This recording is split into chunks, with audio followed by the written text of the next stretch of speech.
Ham Radio, where we go ham. It's your boy Tony G. Big Lou, what's going on with you, man? Doing good, doing good. Hope everybody had a great weekend. Everything went great for me. Got to watch some sports, basketball, and a little bit of golf. And All right. everything was great. Everything was good. Everything was good. Everything was very, very good for me, too. Happy to be here. Glad to want to thank everyone for joining us another Tuesday night, 8 o'clock. Tune in to us. Man, that game was we got a lot to talk about. We got Conor McGregor, but that game, the basketball game was they're down 2-0, and then they come back in fashion like they normally do. So, I mean, there was a time when they were up by 22, and the Suns did come back within 4. Yeah. I mean, they did. I mean, the Suns came storming back, and then the Suns, I mean, they weren't even hitting free throws. Right. They their free throw percentage was not up to par. I believe that because of how they played their first 2 games, that they thought they had Giannis' number, and we said that when they went back to Milwaukee, they were going to play better, and it showed. But It did. Giannis is going to have a 40-point game every game for them to win the series. For them to win the NBA Finals, he's going to have a 40-plus game every game. Is he that guy? We'll see. I do believe Phoenix does have the capability of, limiting Giannis from those type of points. It's just he's going to get his because of the player that he is. It's just you're going to have to eliminate where he operates at inside the paint. And like I said, it's like we predicted it. We knew they're going to be close games, 6 or 7, which way it goes, but we know they're going to be close. And this one was a little bit 20-point. I mean, they put out 20 on them. Yeah, they came ready to play. That's the Milwaukee team that we need to see we don't see that team on the road though. But they're going to have to be that team on the road to win the series, and if they cannot, then Phoenix is going to win it. But I said it was going to be Phoenix in 6. I kind of knew that they were going to come back to Milwaukee and play their type of basketball. But it was an awesome game. The game when Phoenix went up 2-0, that was an incredible game as well. But I believe after that second game, Phoenix kind of felt, okay, well, we got the blueprint. But, the pendulum, it swings back and forth. So your blueprint that worked while you was at home, it's not going to work on the road. So you're going to have to, come up with stuff. But I have faith, and I have faith in the Suns, and I think they're going to correct some of their defensive failures. I do believe they need to play Andre Ayton more. They got to get the big guys got to get in there to kind of keep Giannis at bay. Because if they don't do that, then it's going to be curtains. Well, there's a couple having a little I'm back? Oh, I'm back. Okay. I tell you, there's a couple things here. So this is a multi-level. This is a multi-level series, and I think every series is multi-level. You brought up a point about Giannis scoring 40 points a game. Is he the guy? Well, of course he's a guy. There's no doubt that he can put up 40 points a game. But he also needs Holiday to play well also. Yes, he had an excellent game too, had a great game. So the Giannis part, I believe he could put 40 up every game in this series. Do I believe Holiday's going to play at that level he did yesterday?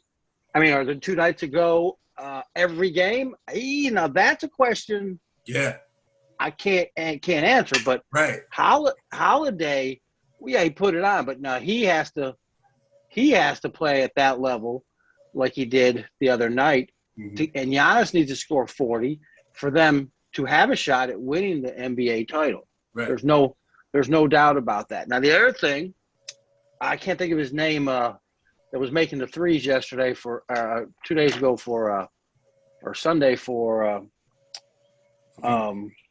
Phoenix. Can't think of the kid's name. I can see him. Booker? No, the other kid. The one. Oh, you talking about just my mind went bang. My mind went the backup. Right. He did well though. He did well. He put some points on the board. And actually, Phoenix played a pretty good game, even though they were behind and there was times. But their free throw shooting, which all season is like, what was it, 92%, and during the playoffs, 89%, or maybe I got it reversed, which is going to be an NBA record. It was off last night, and that that's 6 or 7 points right there. And they were a little bit off on their shooting, and there was a point where I was like, so obviously Milwaukee played big boy ball last night. They were not trying to play small man ball because I think they realized they can't play with them. No, not with it. They can't play small ball and small ball, and they can't outshoot them. Right, not consistently enough. One game, enough. Right, yeah, one game. But after watching, so I kind of saw the Suns getting a little bit of muscled around the other night. But at the same time, when you look at the Suns bench, they have a couple big guys. They could put, I don't know what, I'm not exactly sure. Well, obviously their scheme has gotten this far, so I can't really say anything. But it's like, to me, when it gets a little rough under there, I think they should move it around and go, okay, we're going to do this now. We're going to put this in play. Right. And then try to get you back to the shooting. Yes. That's where but they didn't do that last night. It was almost as if though at times they believed that they were just going to small ball them, even though they were playing big ball with them. Right. And they were not going. They were shooting. There was no doubt in my mind. There was no there was no backing down. They were shooting the ball. They were putting it in, but they had a lot of air balls, a lot of bricks. Right. Yeah. Devin Booker cannot be 3 for 14, 1 for 7 for 3-pointers, and they have an effective game. Right. I do believe that Monty pulled Aiden too fast when he got those 3 fouls. 3 or 4. Yeah. 3 or 4, and he pulled them. I believe, okay, we're up 2-0, and I believe he could have afforded to let him, play it. But he's a young player, and he's gonna get that hiccup foul. But, sure. Because he's not playoff. He hasn't got it. Although they've been in the playoffs, it's a different mindset, and he's gonna make that one hiccup foul that's gonna cost him. My personal opinion, I would have played him, knowing I was up 2-0. I got time to steal a game. I would have played him just so that Giannis wouldn't get too comfortable, because he was comfortable. He was balling, but he was comfortable. So you kind of want to get him uncomfortable just a little bit, to throw his shot off a little bit, or to break his confidence, or to break his mojo. Because once with basketball players, once they get the clicking and they get their shots where they need, they get to their spots, it's like, regardless of what you do, they're gonna get it once they get in that rhythm. And I believe he should have stayed in just to shake them up a little, so they could, kind of stay in that game. But I believe that's probably one of the issues with me. No, and I think bringing that up, it definitely has a lot of that definitely has a lot of strength behind it, because they were up 2-0. They were up 2-0. He had 3 or 4, whichever one it was, can't remember. You lost the game anyway. You were behind. Right. Why not show them that you were going to play aggressive at them the whole time? Right. Because, like, again, they lost. If you would have won the game, you would have been a genius. But you lost the game, and now and that's a very good point. That has a lot of validity to it. About did pull him because would they pull him late third quarter? Late in the third, and I would have played him. I would have played him that whole quarter, and I would have started him in the fourth quarter. Now, if he had got that foul, then I would have sat him for a little bit just to see. Then I would have brought him back in at the end of the game. Then I can afford that last five. Right. So, but with Book having an off shooting day, I don't think But that's what shooters do. They're gonna have that off game, especially on the road. They don't know the rim like the home rim. But I do believe he's gonna bounce back from that. Well, there's a couple other mindset is that he did play. They played their ball last night, and they stuck to it, and they got beat by 20. But that again, when I said this series has many multi-levels, right? Well, let's think about it. Giannis had a great night. Holiday had a great night. Okay, but what was missing? The Suns missed a lot of free throws, something that they don't do. And like I said, it was 6 for 7. So now all of a sudden 120, 107. Booker had a terrible night. Not an off night. He had a terrible night for him. Right. So what are you talking with him? Another 15 points he missed? You know what I mean? So now all of a sudden we're talking right. We're talking 3 points. So 15 points easy. So now all of a sudden it's a little bit different. Now all of a sudden that game wasn't in, So, and again, and I will say this, and continue to say it. I think they have the ability to play big ball for a little bit to combat back at him. Now, why he didn't, I don't know. I'm sure things will be different when they come back. 47 tomorrow. Tomorrow, Wednesday. Wednesday, tomorrow. When they come back, and I do sit, they have, they had those days, they had yesterday and today. Yeah. So when they go Wednesday, when they go to court, they should be ready, and like Chris Paul said in the post game, they got to build a wall. In other words, you got to keep him past 10 feet. Keep Giannis past 10 feet. Then you can kind of control how much he gets, because he's gonna get him. Oh yeah, there's how much he gets. Yeah, how much he gets if you keep him out of his comfort range just a little bit, and make him work for it, make him alter, make him deflect, and then these other guys, because like you said, I don't count on Holiday giving him 21 points next game. That's just me. I agree with you on that. It's a home game. You're down 0-2, must win. So, you're going to play your heart out. Now, what's going to be a problem is if Jay Holiday, if he clicks and he's like, you know what? I can ball. I got a ball like this for us to win, or I'm getting closer to Giannis as far as like being that dependable guy on the team, because you got Cook, which is the guy I believe is the leader of the team, is Tucker.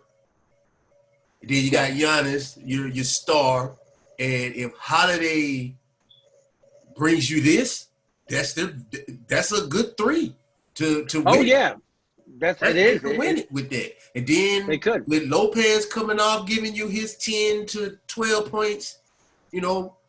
And doing what he does, defensively, they, like I said, they have, like you said, there's so many levels. Yeah, layers. That they can, it is a toss-up. On paper, and as we see on the court, it's a toss-up. It's going to go 6 or 7. Now, people saying sweeps, I don't think so. I don't think there's going to be a sweep because of the way that these teams are built. It's like they can counteract to what you do the best.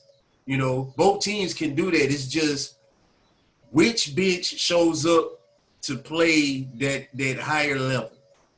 Right. And that's what everybody's got it. This is an awesome finals for me because it seems like everybody has to be on every game. That's gonna whoever team is on, and I know that sounds like redundant. No, they're very equally matched. Yeah, they're equally matched. So whoever mental toughness is going to win this NBA championship. Who's got the toughness to step their game up from what it is to what it could or should be, and that's the. There's no doubt about that. Yeah, this is going to be it's going to be a tough fought. There's no doubt. When we come back off break, I want to talk a little bit about Chris Paul and some of the things about him going forward in Game 3 that I'd read. Game 4, my bad. Wednesday night, tomorrow night. Yeah, right. So, want to thank everyone. Thank all our sponsors. We're going to pay some bills right here on KM Radio. Where we go ham.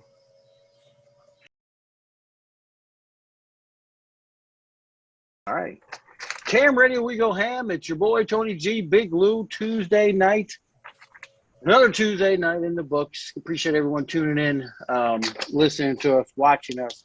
If you're just tuning to the show, we are talking about we're on basketball, the Suns game. We're talking about Giannis and Holiday, if they can keep it up. My next thought, what we were talking about, me and Big Lou, was so I think with Paul, I think he's going to – because him being him, he's going to evaluate the game. He's probably watching – he's probably watching plenty of tape, and because he's kind of a Brady-ish kind of guy. Yeah. You know what I mean? Yeah, kind of. Very, he's in touch with the game itself and who does what, and he's that guy. So I'm sure he's watching a lot of film of what happened last night. And there was a series of things that we went over. One, they were definitely not shooting well. Two, they missed free throws, which they haven't missed in all, and they got pushed around a little bit in the paint. They definitely got, but at times they were pushing around in the paint too, though. That's why I was like, well, hey, man, you guys can play this way. I know you're not built that way. Like that's not their forte of, that's not what Chris Paul does. But they could. And then we were just talking on break, and you were talking about, I didn't realize, that's right, Joe Crawford was the referee last night. Yes. And that's Chris Paul's, every time he's a ref, he loses. He loses game. 11 playoff games he's played in, and he's lost all of them that Joe Crawford has refereed. And after the post game, he didn't say any names. All he said was, this is 3 in a row. And when he got up to leave, he reiterated it. 3 in a row. Right. So right. I believe by him saying that, he was speaking to the officiating committee so that, so they can look into it. And like I was saying in the break, he has, had a meeting about, Joe before about his officiating and, and going back and forth, with him. And I believe, and I don't want to say it because I'll just say this. Chris Paul is making it sound like he has a vendetta. Okay, you're going to make what I do for a living and what I've been doing for a long period of time, you're going to bring that up to the upper echelon of people. You're going to bring that attention on me. So I'm going to pay more attention to you and the things that you do. Now, of course, he's not going to get the calls that LeBron and Kevin and other guys are going to get because of that torn relationship. That's understandable. It's games, y'all. It's just sports. It is, but at the end of the day, if athletes are very superstitious, yes. And if I lost 3 in a row, and because I always had on this shirt or these glasses, I wouldn't have it on because I'm very superstitious too, and I wouldn't want. But you know, I mean, when you've lost that many times with a particular thing, you're like, well, there's two things here that are always consistent: me Right. and that guy. Right. You know what I'm saying? So yeah, at some point, there's a pair of New Orleans Saints slides that I threw in the trash because I had every conference, every game, every playoff game that they lost, those close ones, the Minnesota game, I had slides on those games, and they had that played that ruins it. I threw them in the trash. Over with. Yeah. Gone. I mean, but the superstition is there, you know, because it's like, okay, each season I wear these slides and they lose over in the playoffs. Yeah. But yeah. Like I said, I think going on tomorrow night, Wednesday night for the game, I think Chris Paul and them are going to come out. I think they're going to come out and play and just play like you said, keep Giannis 10 feet out. Don't let him roam in the paint like they did, and then you know, improve on their shooting and their free throws, which like I said, they're the best team in basketball. Yeah. So, I mean, just doing that and playing a little big boy ball when it's time to play big boy ball, I think we're in for a very entertaining. I mean, if Giannis and them win tomorrow night, I mean, that'd be pretty amazing because they've started every single series 0-2, and then they came back. So that's a pretty amazing feat. That's no joke. Right. But we'll see. I mean, we'll have to see tomorrow night. Yeah, I mean, if they come back 2-2, and like I said, a lot has to do with. Anyway, because we already covered this. I mean, they were off last night. Yes. You know what I mean? Shooting, they were off Sunday night. They were off. Yeah, shooting was off. And that's not taking anything away from the Bucks. Because I know some people kind of think that we are taking it, but we're not. We're not. But they played excellent defense, and they won the game by 20 points. Yeah, there's no doubt. There's no doubt about it. And Giannis was, you know, Sasquatch on him. So yeah, he was. All those things contributed to their victory, which would have been a victory in Game 2 when they played in Phoenix had that Bucks team showed up, but they didn't. So Phoenix, you know, ran the gauntlet on them. They brought that momentum to Milwaukee, thinking that, okay, these are the blueprint that these guys run because we've played them twice and we've beat them twice using this system. They come back with that confidence, and they go back home, or they go to Milwaukee. Different story. Giannis is at home. Rest of the players are at home. They're comfortable. They're in their building. They know that rim. So that's the testament of the greats. Doesn't matter where you play. They go and they dominate. That's what great players do. You know, go and dominate regardless of where they play. There's not a lot of players like the Jordans and the LeBrons and the Kobes that can go in a opposing gym and just score 50 or 60 points. Right.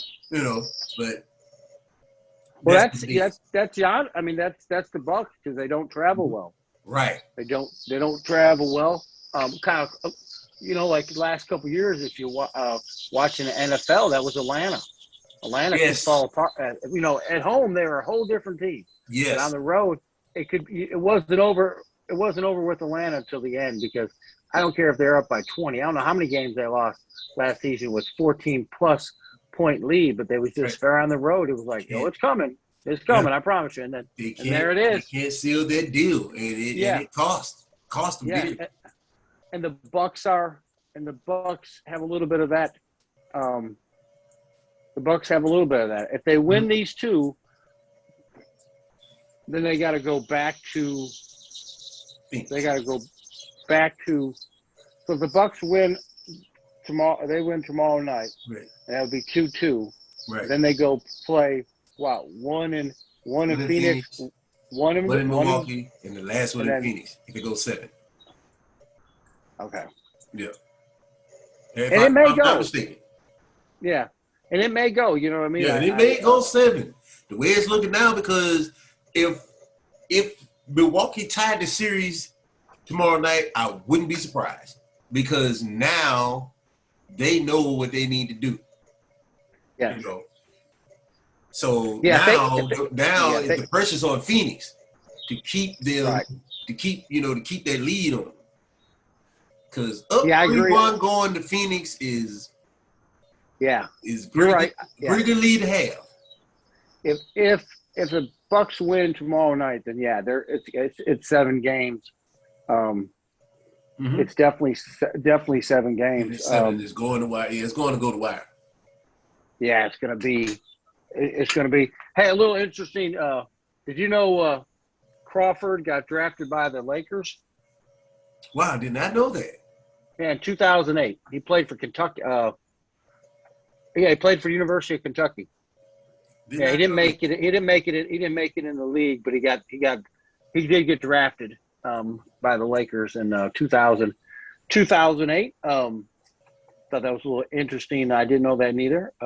Right. I forgot. Yeah, kind of crazy. But yeah, we'll see. I mean, like I said, we're gonna tomorrow night's game's gonna be. It's gonna be a.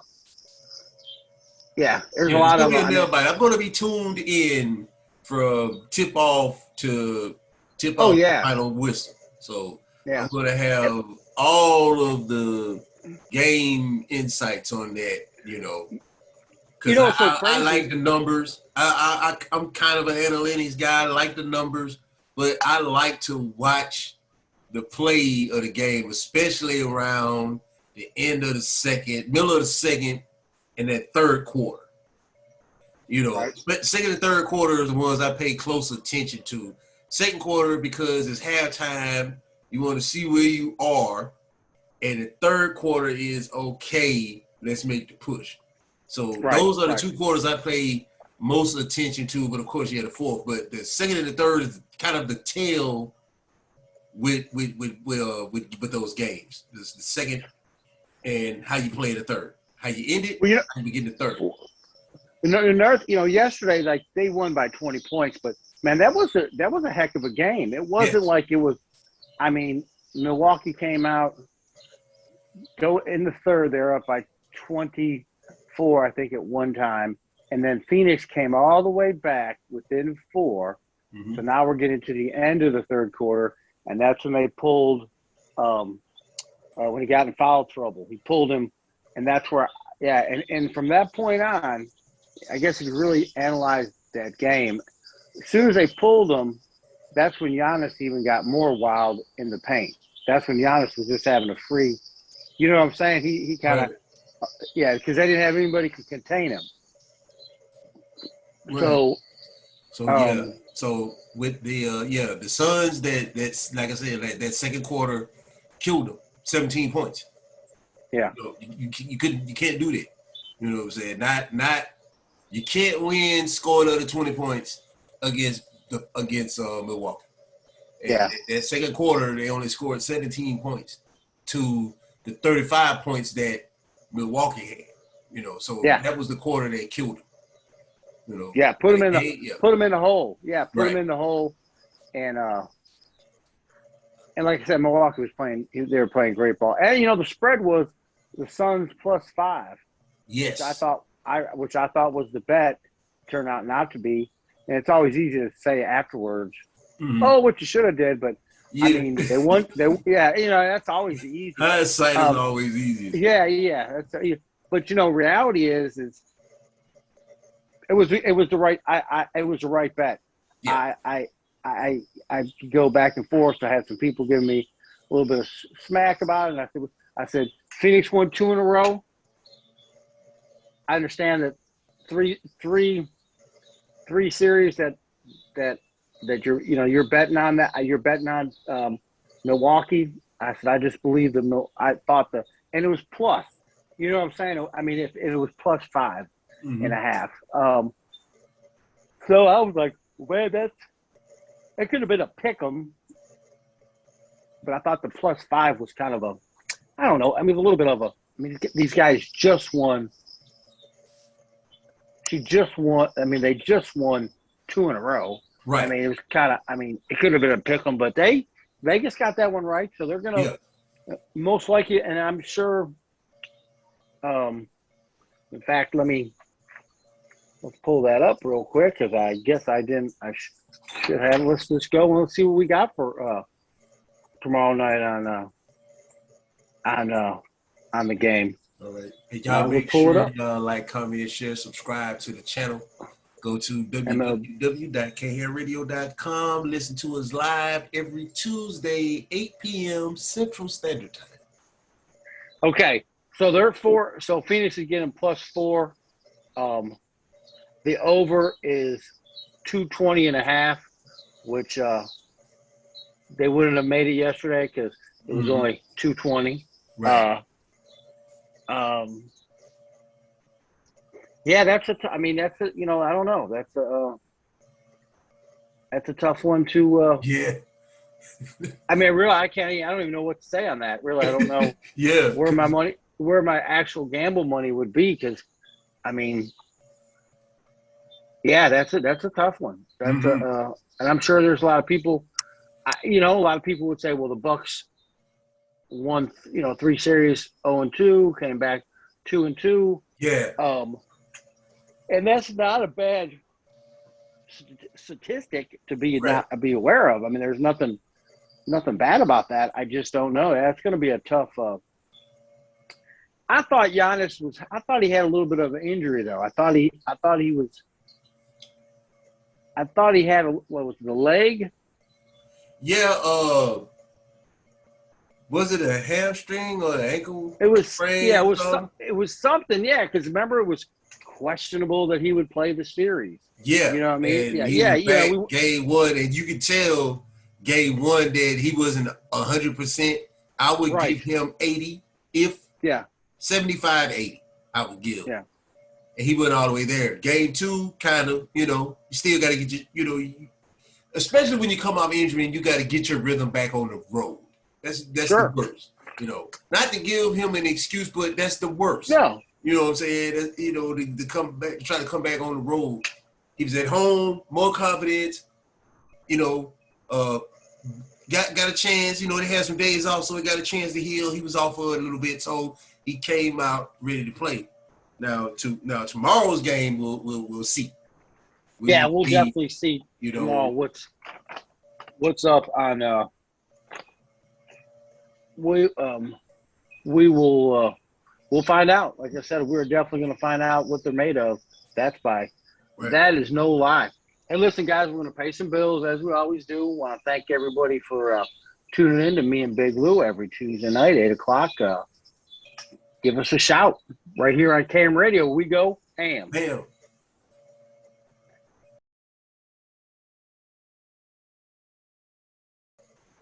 KM Radio, we go ham every Tuesday night. Me and Big Lou, sports book.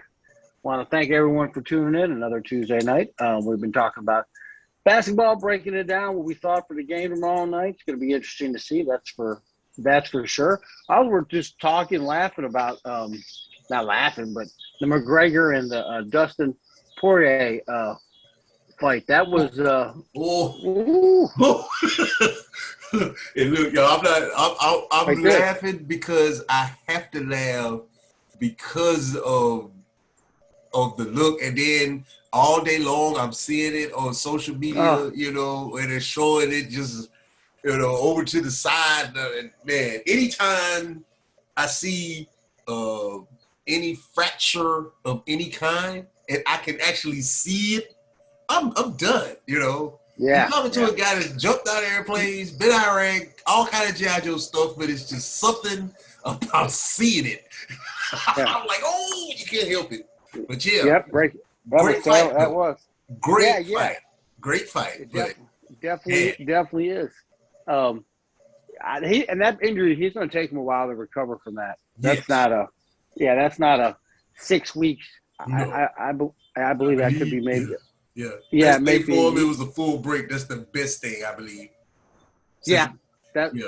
That's very true. That out of all things considering, that was a. What I come back next season after that though. But Sylvia did it when. Yeah. But it could be done. I mean, there's no doubt. Done, And these guys are freaking warriors, so they've trained for this stuff, and they got hearts of lions, so there's no quitting. He's even in an article. He said he'd be back after an excellent surgery on his leg. He's going to be back in rare form. That's what he put out there. But yeah, like I said, and even while he was down, you're still talking broken everything, and he's still, he's still McGregor, still talking crap, talking trash, all that, but that's just him. That's no quit at him, Yeah. But I don't know how many more he's got in him to pull the big money. Right. I know the fans like him because he has lost 3, 4 out of the last 5 or whatever. Yes. He is definitely lost. But I'm sure he can get another one. I think if he loses again, I think it'd be because that wasn't over a championship or nothing. That was no. So he don't even have a belt, and he's not really in line to. He's not in line to fight for a belt. It'll be interesting. Hopefully, he'll be back and he'll make his. Like I said, McGregor is a character. That's needed in the UFC. He's that villain in MMA. In the UFC, he's that villain that everybody needs. That guy that no matter how many times he get the crap beat out of him, he's gonna talk. He's like the drunk guy at the bar, and the bouncers have just whooped him to the point where he can't even get up, but he's still gonna talk crap. I'll beat both of you up. It's all you got. He's one of those guys, and that'll keep him relevant. But as far as like you say, as far as like actual like top tier, top tier, drawing that top tier card, I think it fell. And there's no thinking. It fell. It fell a little bit. Yeah. Because now Dustin has got him twice out of this trilogy. Am I right? That's right. So normally the fighting thing is what it normally lasts 3 times, and then you got to work your way back up. Huh? Yeah. Well, that, and I think, he's starting to suffer some injuries. Yes. You know what I mean? Your body's just not, no matter how much you train, your body's just not equipped to take a beating like that. Some people's bodies are different. That's why some people have more injuries than others. It just is what it is. Right. But we'll see what happens. They, like with Ronda Rousey, the UFC and boxing are so different. People compare; they're so different. Mm-hmm. I think they needed her. I think that was I'm not taking away her talent, but I think they need. It's like they needed she was her picked to be an ambassador for the women's side, right? Of that. Even if she couldn't compete, have her involved in some form of fashion, commentating or, I just felt like after her losses, she just got pushed out.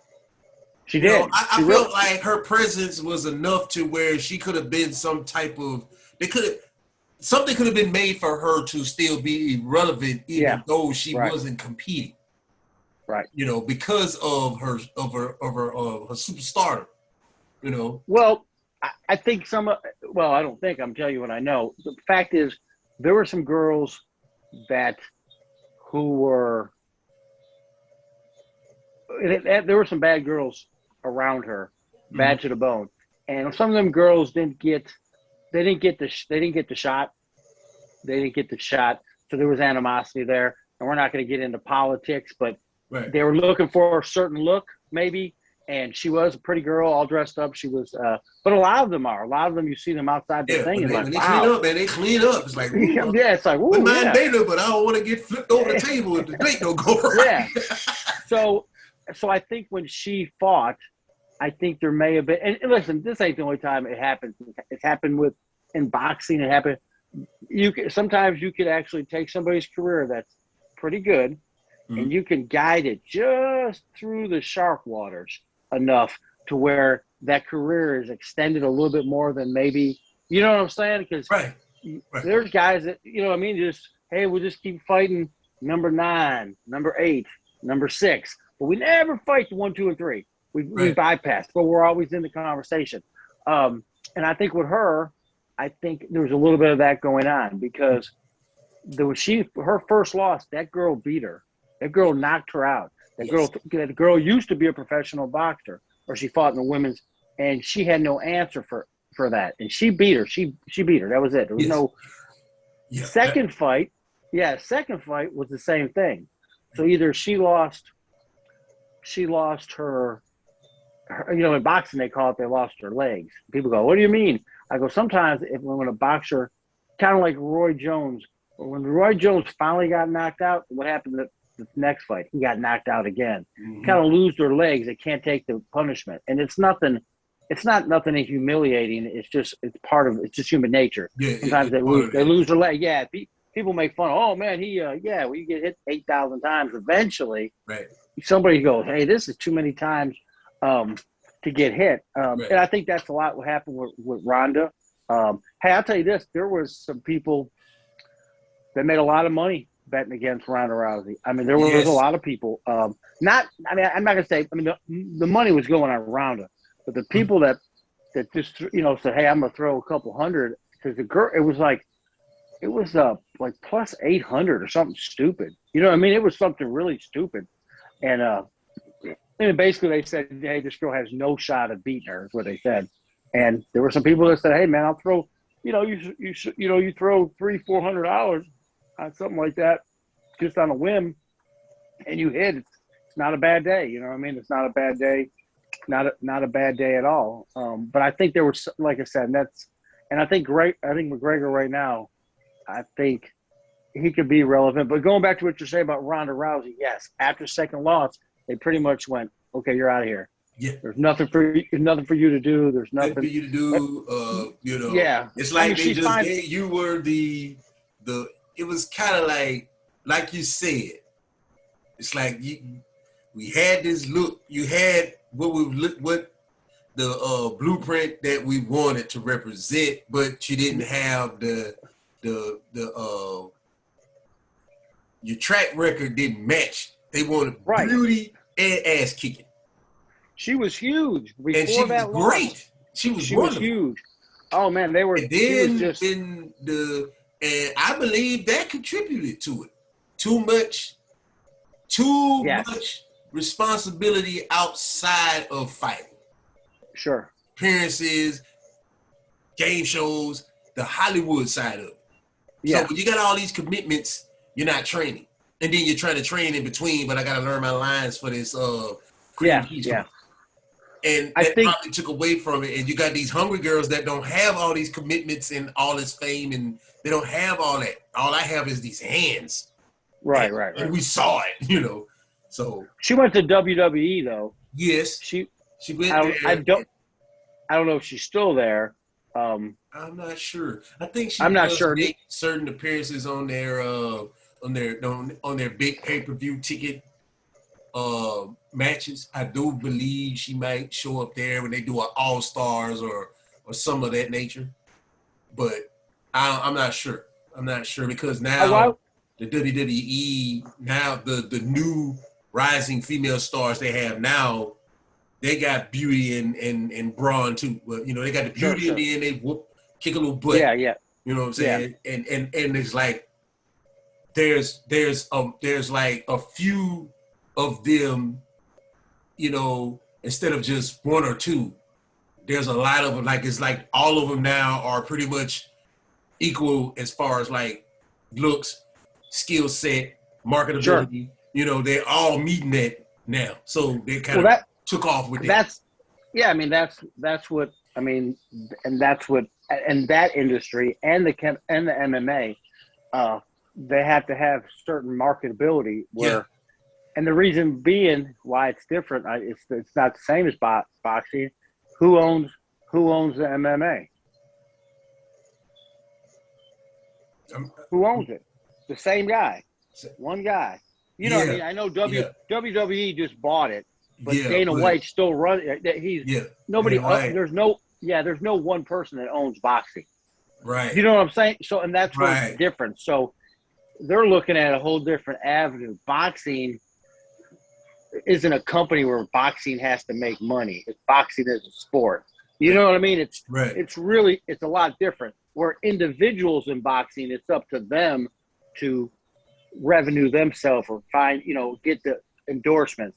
Right. But in MMA, Dana White controls all that. Yeah, he's the guy, and depending on how good you are and how much of a buzz you make inside of the UFC, inside of that little bubble, then that dictates what happens to you outside. Right. Because I'm pretty sure he controls how that avenue works.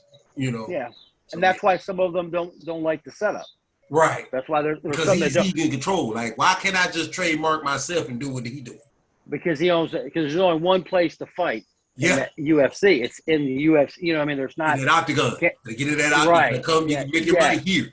So if you're going to make your money here, I'm going to need a piece of it.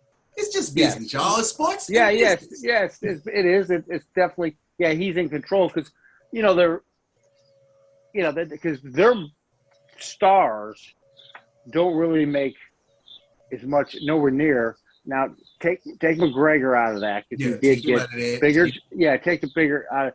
But really, most of the other stars, they don't make what like Pacquiao makes or Floyd made or even the Mexican kid, the redhead champ. I mean, they don't make what they make. I just forgot his name. Or Earl Spence from Texas. Yeah, I mean, these guys are getting $1 million, $2 million. Not saying that's not a lot of money, but the boxers are the big ones, the superstars, like the people that get $1 and $2 million, and they're getting $15, $20, $25 million a fight.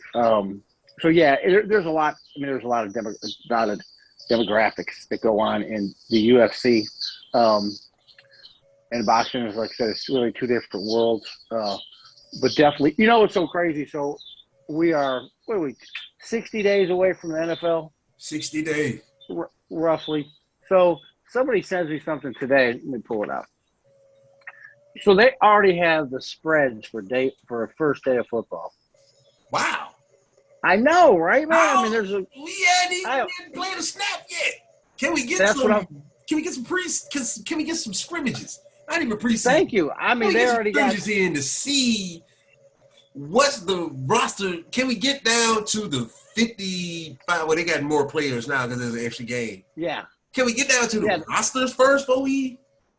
They got the Cowboys. Well, based off the numbers from last year, the potential of trades and their numbers, I guess. Yeah, it's they a got numbers Tampa thing Bay now. Analytics. Opening day. I hope analytics doesn't play that much of a role in the bid. It's too. I mean, it's way too. It's way too early before you. And if y'all doing that, more power. I salute you. If you rely on analytics to make your money in betting, I salute you. It's needed, yes. Yeah. You need to know the numbers, yes, and you need to know how players are playing. It's needed, but don't base everything on it. Because there's Kansas City opens up against Cleveland. September 12th, they got Kansas City -6. Yeah. Dallas is +6 against Tampa Bay. Just a bunch of different, but like I said, it's a little early. I think, and they're given. Let's see what they're given. The favorite to win the Super Bowl next year is Kansas City. Yeah. And then Tampa Bay underneath them. Mm-hmm. I find that strange. Me too. And then the Ravens. The Ravens are +1,000. Los Angeles +1,100. New Orleans is +2,500. and that puts them in front of a lot of teams. Yeah. Why I say that? Well, The Bills are plus 1,000. Yeah, that's true. You just never know. Hey guys, I want to thank everyone for tuning in another Tuesday night. Let's all watch the game tomorrow night. Big Lou, much love, man. We'll hook up next Tuesday right here on KM Radio, where we go ham.